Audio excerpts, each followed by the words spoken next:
আজকে রেডি হয়ে বাড়ি থেকে বার হয়ে চলে এসেছি কলেজে প্রোগ্রাম দেখব বলে। তো কলেজের সামনে চলে এলাম, এসে দেখলাম আজকে স্মিতজিৎ দাদা আসার কথা। তো অনেকক্ষণ ওয়েট করার পরে ফাইনালি দাদার সাথে দেখা হলো।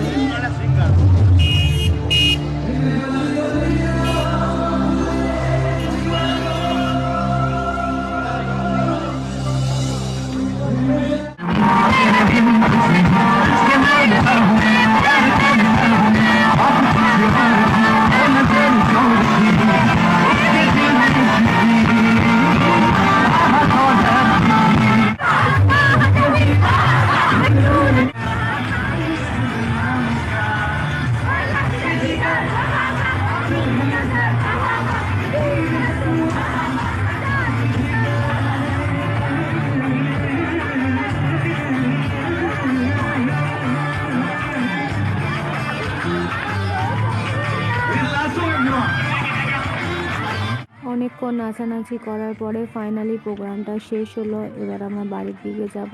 আজকে ট্রেনে যা ভিড় হবে বলার কথা নেই, বাড়ি তো যেতেই হবে।